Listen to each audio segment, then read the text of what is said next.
এভাবেই বিভিন্ন অঙ্গনবাড়ি সেন্টারগুলিতে বিভিন্ন গ্রাম অঞ্চলে এই অনুষ্ঠানটা এরকমের অনুষ্ঠানগুলি মায়েদের সচেতনতার জন্য, কিশোরীদের সচেতনতার জন্য, যারা যারা রিসেন্টলি বাবা হয়েছে ওনাদের সচেতনতার জন্য আমরা একটা সপ্তাহ জুড়ে করতে থাকি। একটি অনুষ্ঠানের মধ্য দিয়ে বিশ্ব মাতৃ দুগ্ধপান সপ্তাহ 2023 উদযাপন করছে জেলা প্রশাসন। বুধবার কোচবিহার লেন্স ডাউন হলে এই কর্মসূচি গ্রহণ করা হয়। কোচবিহার জেলা শাসকের দপ্তরে এই সপ্তাহকে সামনে রেখে একটি নির্দিষ্ট কক্ষের দ্বারোদ্ঘাটন করা হয়।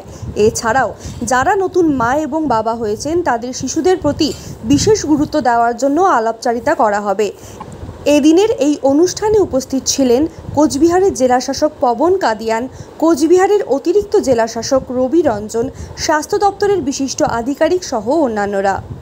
আজকে আমাদের জেলায় বিশ্ব মাতৃ দুগ্ধপান সপ্তাহ 1 আগস্ট থেকে 7 August world breast feeding week আমরা সেলিব্রেট করছি। আজকে জেলা স্তরীয় অনুষ্ঠান এভাবেই বিভিন্ন অঙ্গনবাড়ি সেন্টারগুলিতে বিভিন্ন গ্রাম অঞ্চলে এই অনুষ্ঠানটা এরকমের অনুষ্ঠানগুলি মায়েদের সচেতনতার জন্য, কিশোরীদের সচেতনতার জন্য, যারা যারা রিসেন্টলি বাবা হয়েছে ওনাদের সচেতনতার জন্য আমরা একটা সপ্তাহ জুড়ে করতে থাকি। এই অনুষ্ঠানটাই আজকে একটি ব্রেস্ট ফিডিং কর্নারও শুরু করা হয়েছে, আর একটি আনুষ্ঠানিকভাবে আজকে এই মঞ্চ থেকে অন্যান্য সচেতনতামূলক বার্তাও দেওয়া হয়েছে।